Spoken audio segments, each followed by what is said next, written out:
This video is by Straight Goods News, SGNews.ca. I was encouraged by the fact that we had the conference at all, because we clearly have a problem in the labor movement where we've always been, we've had our enemies, we've had our challenges, but those challenges are becoming more serious and more acute.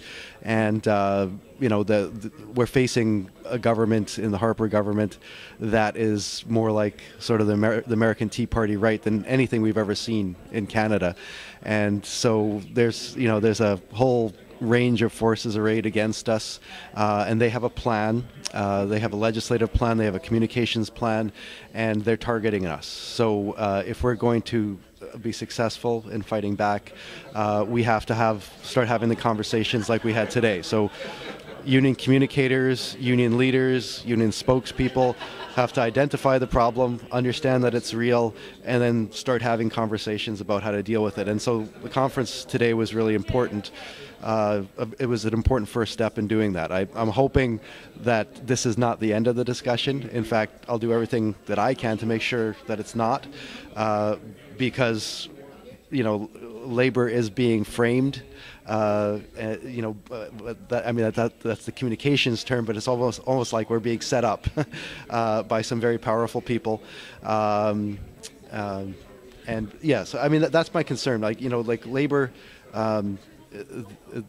the labor movement in Canada is facing one of the most serious threats that it's ever faced.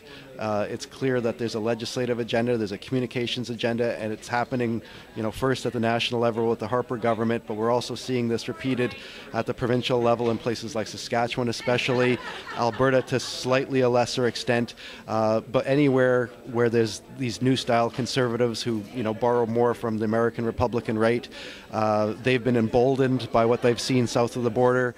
And so we have to understand that this is like an existential threat for the labor movement, and in order to win and fight back and maintain the strength that we have as a movement, and also we have to remember that labor is at the center of all progressive politics and civil society, and they understand the right. In some ways it's funny and almost frustrating. How should I put this?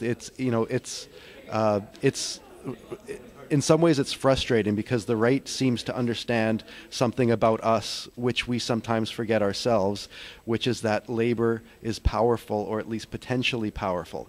And that's the reason that they've put the bullseye on us. They've targeted us because they recognize that we have power at the bargaining table, we have power in the communities, and we have political power, and that power can be used against them. And we've done that before, but they want to undermine that power. They want to sort of take apart civil society so that they can change Canada.